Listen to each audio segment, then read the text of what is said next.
All right, guys. Today I want to talk about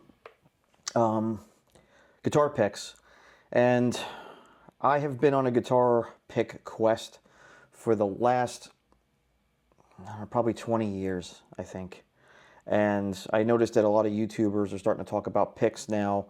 And I remember a few years ago being on a podcast as a guest, and I was talking about guitar picks and some of the picks that I use and some of the expensive ones and the reasons why. And there was some country guy, I don't know who he was, and a good player, I mean, good singer, typical country acoustic guy. And he pretty much took a shot at me, made fun of me, and said, "Oh yeah, you got like a $30 pick." And he was like, "Mine cost 25 cents, and it's awesome." And in reality, you could hear, the what I call the clickety clack of that 20 cent or 25 cent pick on the guitar strings. And if you're recording acoustic, especially with a microphone, I think that it's part of the signal chain. It's the beginning of it, really. So I think, in my opinion, I think finding the right pick for you is important. And like I said, I've been laughed at about it over the years sometimes. And to each his own. You know what I mean? And I'm not saying that a 25-cent pick can't sound good. I'm sure it can sound great, depending on how you play. A lot of people will, some people are heavy-handed, will bang on the strings. I don't think it matters what pick you have at that point, really. But playing at home, especially, and not at stage volumes, you pick up a little bit more nuances of things, as opposed to a touring musician who's playing in front of thousands of people at full volume. Nobody cares what pick you have, and they can't hear the difference anyway, But that being said, as far as the sound, it's the texture of the pick, it's the type of the pick, material, and the way the point is going to be, important in the music that you play, and in your style of playing. So I'm just going to go over a bunch of stuff here I have on the table that I've had over the years, and I'll start with this, with this bag of picks here. This is a bag of just all types of Dunlop Jazz 3s, different types of other manufacturers of Jazz 3 style picks. This is the bag that time forgot. I don't really play anything out of this bag anymore. I've had other giant bags of picks over the years that I just given away to friends and whatever, or give them stuff to try. One of the picks I don't have here on the table today is a chicken pick. I know that seems to be coming up quite a bit. I didn't personally care for it. I thought it was very scratchy sounding on the strings. I call it the corduroy pants swish kind of sound. For those of us older cats that know what that is.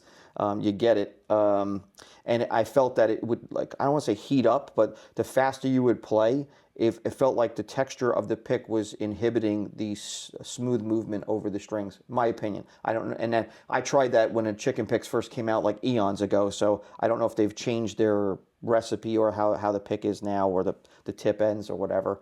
But I didn't care for it. So moving on to some of the stuff here. So this pile here are all Red Bear. Red Bear are quite expensive. It's I guess you would call it a boutique company. They're made out of some kind of animal protein, something or other. This company is supposed to be very close to what a actual tortoiseshell guitar pick sounds like. And of course, they're illegal now. You can't get tortoiseshell picks anymore. So this seems to be the closest thing they say. I've never owned a legitimate tortoise shell pick, so I don't know, but I will say that I really like the tonality of these picks.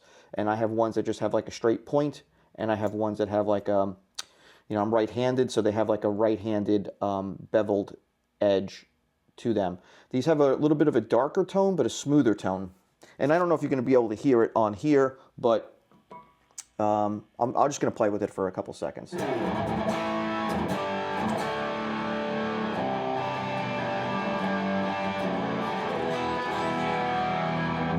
And I'm going to go to clean.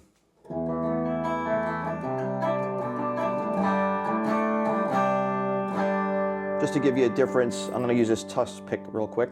It's got a darker sound. I'm going to go back to the Red Bear here.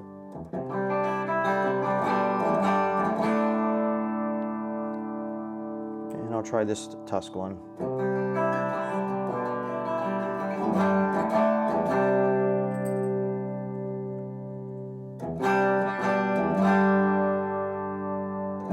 Now, I don't know how this is going to come out on YouTube. You know, I'm not playing the best here. I'm not direct recording this. This is over the lavalier mic and the mics in the room. So I would rather do that so you could hear the actual pick hitting the string than me recording something, and it doesn't really, you know, it's pointless at that point. But to me, this has got a little bit of a brighter, more clarity, more high definition kind of sound.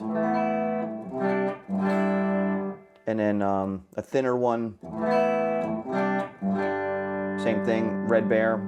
It's just a thinner pick.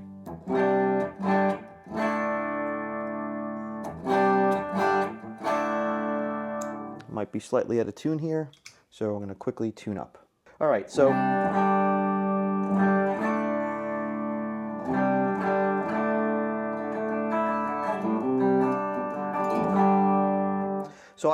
I do like these picks, and let me just say for the record, I'm not endorsed by any of these companies. I have no stake in any of them. I don't know who the owners really are, other than the Highlands company, Coin Picks, super nice guy, but I don't know him personally either. None of this stuff was given to me for free. I've purchased all this mess, and if I had to factor in how much all this costs, I would probably throw up on myself.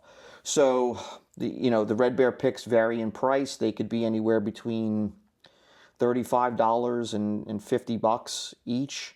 They are, like I said, made out of some kind of special animal protein, something or other, secret recipe, and they're not really hardy as far as like being susceptible to the elements, water, moisture, and all that stuff. So that's a consideration there. And then they have ones called Tough Tones, which are a different type of material. It's not the same thing. It's more of like a polymer type of material or something. I don't know exactly, but these will last longer, but they don't have, to me, the same sound. They have a little bit of a, I don't know, just a different sound.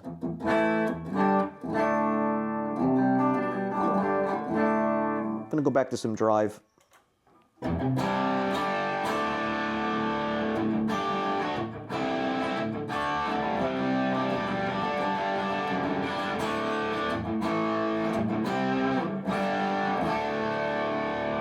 And I'll go back to a regular one here.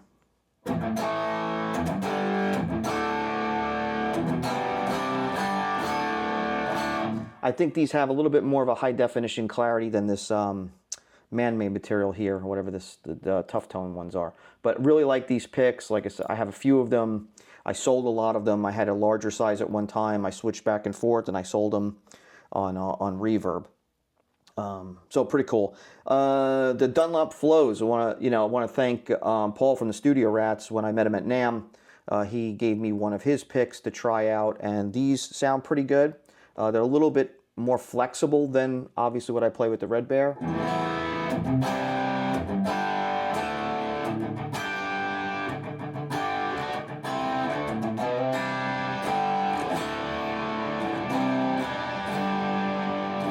They have a nice clarity to them, a little bit more of a compression-y kind of thing going on. I have a thicker version that I bought after he gave me that one, and this is I like to feel this one. It's a little bit. This is a 1 mil, I think.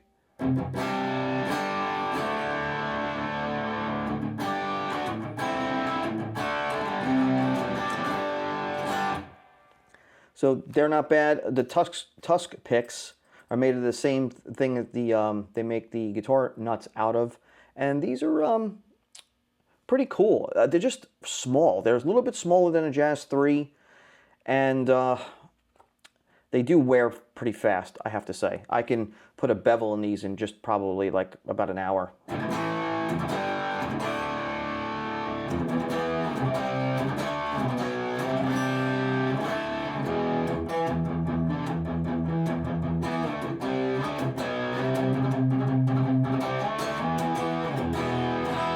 So, not a bad pick. I wish they made it slightly larger than that, and because the next size up is like a normal size pick, which I don't care for. And I feel like I don't have control of it. I feel like I'm playing with a giant notebook. It's just, I don't know, just my thing, I guess. So, those are the Tusk picks. The Tortex ones, These are like the little Flex Jazz 3s. Used to use a lot of these, and then this is just a pack I've left over. Haven't even opened it. I'm not even going to bother. Also, I have tried these Ernie Ball Prodigy picks once and a while ago, and they're also about the size of the Tusk pick, and they have a pretty good point to them, but I just don't like the sound of them.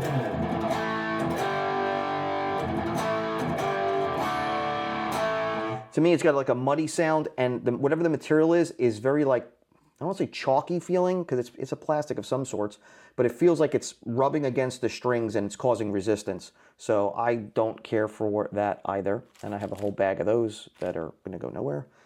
And let's move into Blue Chip. So Blue Chip is like, I guess really started as more of like a bluegrass, I guess, and mandolin player kind of pick. It's made out of some space-aged NASA material. It's quite expensive from what I understand.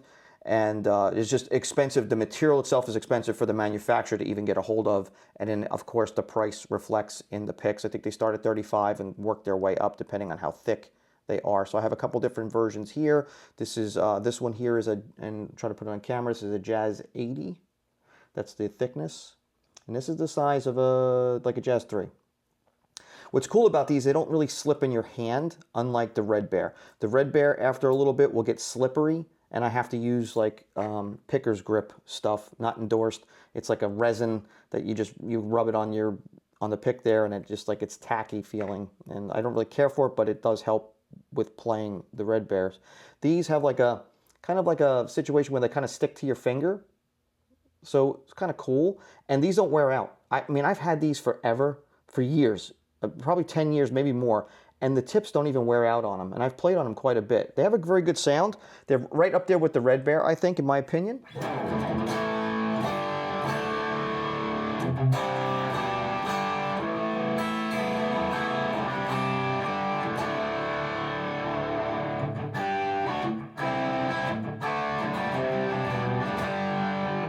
And this one's got a little bit more of a sharper point to it, and some grip holes drilled through it.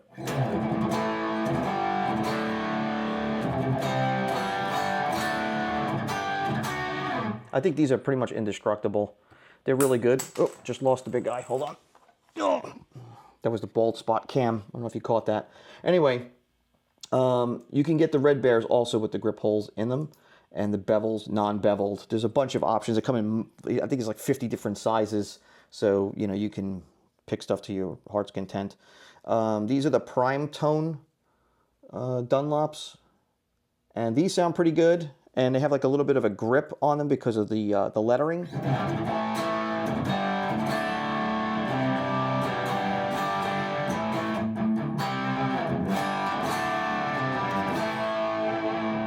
Not a bad pick. Sometimes it gets, I don't know, the size, it could be just a little bit larger. It's in the same zone as like a Jazz 3, just the way the shoulders are shaped. But that is a really good pick. I think for, I don't know, like $12 for 6 or something like that. I can't remember. But moving from there, we have the 1967 sixpence, which are out of circulation, which is the pick of choice for Brian May of Queen. And I have a bag of them. And because of the rounded edge, they glide off the strings, but you really can't get an attack.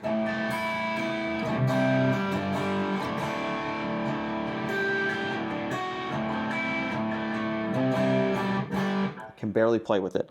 But if you were going to do that Brian May sound, that's the way to go. Or Highlands Plectrum Company. This is a Elizabeth Halfpenny, I think it's called. Now, if you go on Reverb, he's got all different coins that he makes into picks. And I have at least four of these now. And they sound really good. So you can get that kind of chime with the attack because of the points. Whoops.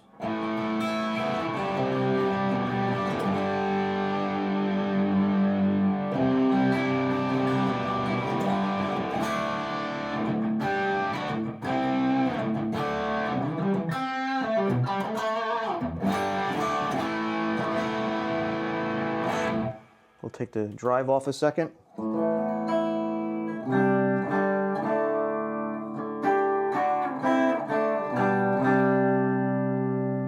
I'll go back to the sixpence here. Get a lot of chime off of that, and then you get kind of like in the middle of a regular pick and the sixpence.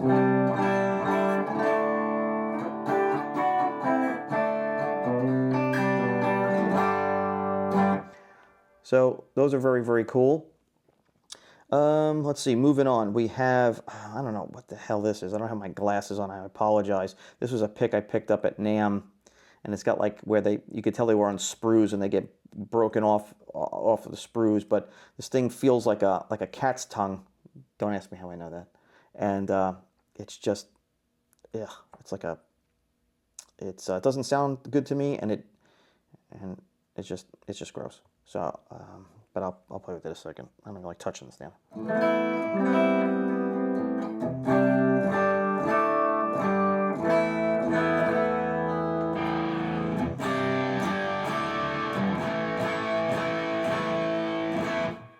I'm gonna go back to the prime tone a second. Much better. All right, so we're just gonna leave that guy there. This, I don't know what the hell this is. If anybody knows, leave a comment down in the box below. I don't know what this is. It's got like a thumbprint thing in it, and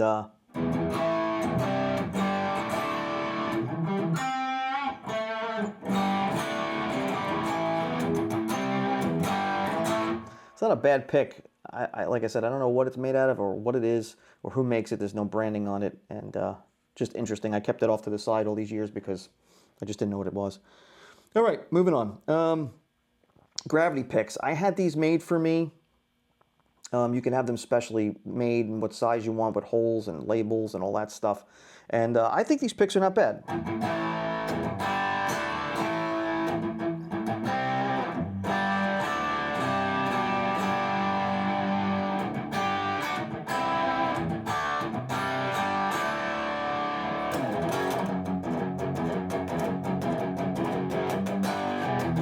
But this has that sweatpants, you know, kind of swooshy, kind of corduroy thing going on with them with the plastic. You know, again, if you're playing on stage, you probably can't hear it, but I hear it. It drives me crazy. And it's the feel of it, I think, too. So moving over from those are the V picks, which I think they came out before Gravity. This is another like acrylic or whatever it is pick. And I'll tell you what, this red one, this tri-red color one, is great. I gave a bunch away to some friends, but it has a very cool sound to it.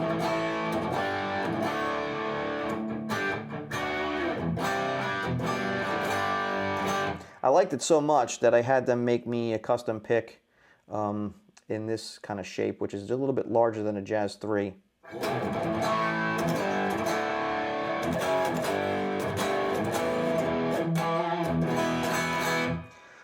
Never really cared for it though, and then I wound up never using them. This one, whatever the reason, this one sounds better. It could be the tip, it could be the point of it. I'm not really sure. Then there's these Honey Bear picks, which I thought were going to be close to the Red Bear. They are not. I'll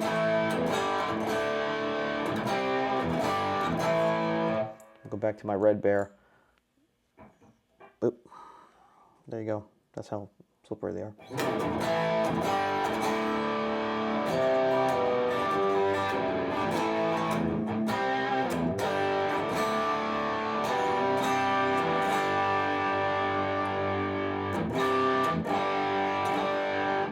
Yeah, I could hear the difference here in the room. Again, on YouTube, I don't know if you can be able to hear it, but I just want to show you some of these. This way you get an idea of the size of them.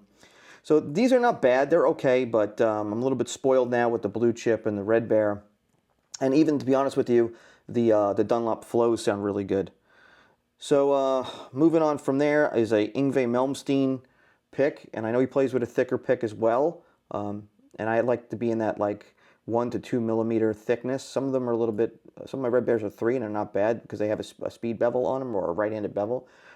This pick plays like shit. I hate this pick. I thought this was going to be cool and I can't stand it.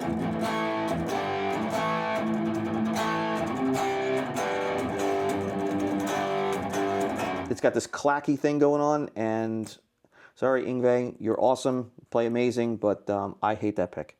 And, you know, I don't know what to say about it. I don't even like it. And then I got some of these, like, I don't know what the hell these were. Like, what the hell is this called? Resin tones or something. And these were going to be, I thought was going to be cool. I had this, like, acrylic looking stone look to them. And got a bunch of them here. And I thought these were going to be cool. But there's like a thumb hole here. And my thumb doesn't sit correctly in that, the way I hold the pick. And it's a little too large. And so it didn't work out for me.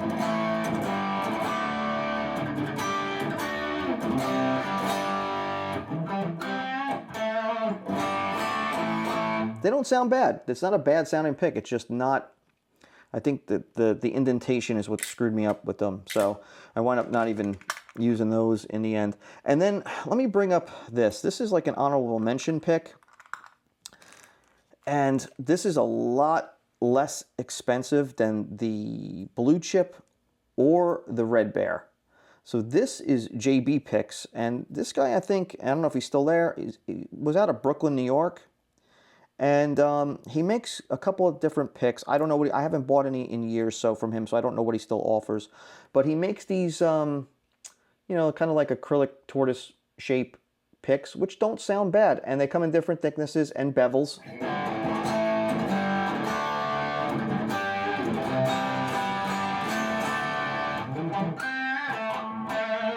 And they have that same, like, kind of, like, grip to them. And these are not bad. I have a few of these. I gave a bunch away to some friends to try. But these are not bad. I do like the sound of these. However, his other line of picks are made out of, and forgive me if I get this wrong, Corroso nut. Corroso? I think it's called Corroso nut. I don't know what the hell that is. Obviously, it's a nut of some sort. And these are made from that.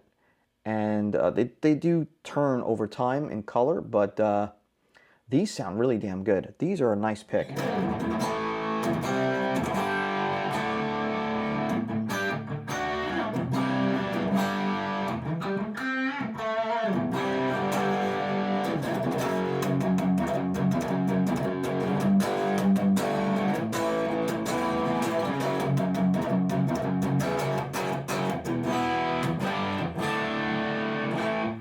They do have a really nice sound to them.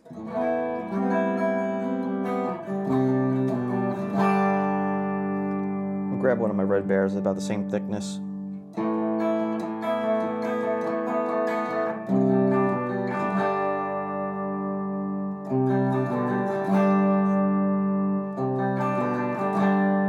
The EQing to these, I know this sounds weird, but the EQing to this, to me, is better on the Red Bear. It's more flatter, where this has got more of a darker sound to it, or timbre, or whatever the hell you want to call it. But not a bad pick, and they don't really slip in your hands too bad. So...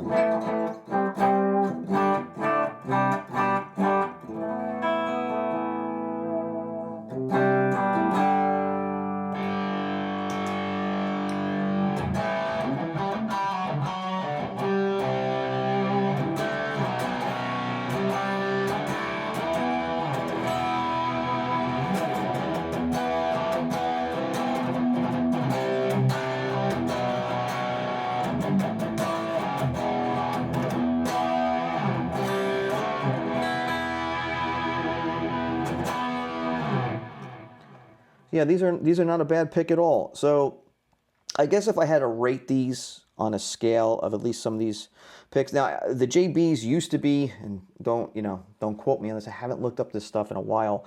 They were like $11 a piece or something, back when the Red Bears were still like $30 or $35 and up. So these are definitely a good bet. So I would have to say, as far as I'm concerned, my preference is the Red Bear would be one. I would say Blue Chip is number two.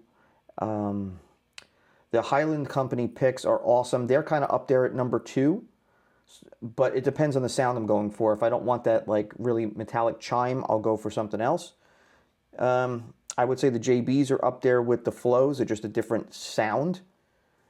And you know, and the rest of the stuff is just got a darker tone, and you know, they wear out really fast, and I really don't care to play them anymore. I know I sound like a pick snob, but it's not that. It's just, you know what? I think it's from years of not playing live and playing at home at low volume, where you can hear the pick off the strings, which I know sounds ridiculous because it's not very loud, but you pick up some of these tonalities off the strings with the pick, and then obviously it's also the feel of the pick on the strings as well. But I figured I would just do a quick video just to show you some of the stuff I've played with over the years. And this is not the whole collection, mind you. There's been other stuff where I've ordered it, got it in, strummed it a couple of times, was like, nope, and then was gone, or I gave it away for somebody else to try. I had tons of gravity picks, tons of V picks I gave away. I even reshaped a few V picks for myself to get a different shape. Tracing them from other ones that I liked. It's just been a rabbit hole of just ridiculousness, and probably a lot of people do think it's ridiculous, right? They're probably like, you know, if you would have spent more time playing, you'd be a better guitar player with the 25-cent pick. And you know what? Probably not wrong. Probably not wrong. But this is what makes the hobby fun for me. I enjoy messing with new gear and new stuff. And so, like I said, my personal preference is probably the Red Bear. And they do get checking on them after a while. They start to deteriorate a little bit. And they give you stuff to like polish it, some like lotion or like some kind of moisturizing stuff to put on there, and you can rebuff them. You could buy a buffer thing, which is like you know, one side's like a sandpaper, so you can reshape it, and the other side's like got a regular rubber buffing kind of thing material. But yeah, I mean, like this pick here, this pick was bought for me by a family member, and they ordered this, and it was huge. It was way bigger than this, way bigger. And what I did was I traced, I think I traced the big jazzer, or I traced the flow pick on top of it, and then I sanded it and polished it and made it more of a usable size, but still a little too big for me, but it sounds good.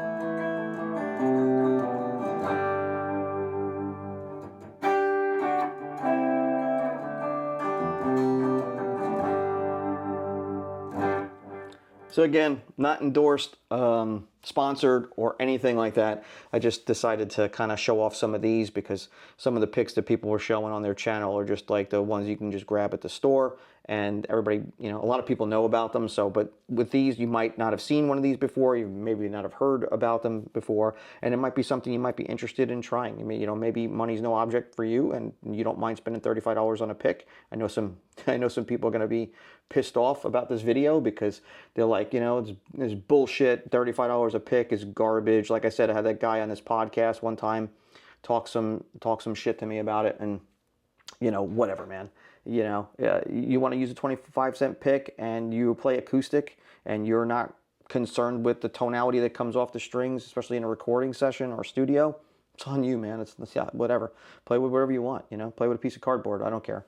But I think, you know, there are some options out there where you can get some cool sounds or some cool tones at the beginning of the signal chain, you know, before you start worrying about anything else. I think this is really the kind of like, I think to me it's important to have the right pick and to be comfortable with it and to get out of it what you want. So it makes your job easier playing the guitar, to be quite honest with you, especially some of the ones with the right-handed bevels. Or if you're left-handed, you get left-handed bevels. You don't have to get any bevels at all. You can get a straight point. I have, you know, various ones in different configurations, but I like the speed bevels. I think that they help, especially if you're, you know, you're playing on an angle, you know, with your pick down and upstroke. That right-handed bevel, the way it's shaped on the pick, really helps it glide across the strings, and you know, makes you play, I think, better, or you know, maybe even faster or more efficient, whatever you want to call it. Anyway, I hope you got something out of this video today. You know, if you like stuff like this, where you want me to like pull out some gear and just kind of like go over some stuff, then, you know, leave it in the comments below. You know, I've been doing more of regular kind of videos, you know, with an intro and all kinds of stuff, but I figured, you know what, let's do like an informal thing here and just go over this and and see what you guys think. So, leave your comments down there. If there's a pick that I haven't tried that's close to, or close to the Red Bears or the Blue Chip, or the JBs or something like that, or the Highlands Company, leave it in the comments below if you think I should try it, and if I think I might like it, because there's stuff I haven't heard of, and it'd be nice, if you share the information. That's what this whole guitar thing's about, in my opinion, is connecting with people and trying different things. It makes it fun, I think. Anyway, thanks for watching Vinny the Axe. Please like and subscribe. It does help out the channel. If you wouldn't mind, hit the thumbs up button, the bell icon thing, the subscribe button, all the crap at the bottom of the page, whatever. It tells the algorithm or something to send the videos out to other people so that, it does advance the channel. So, and I greatly appreciate it. I like to do these videos and keep doing them, and I appreciate your support. Anyway, thanks for watching Vinny the Axe. Take it easy.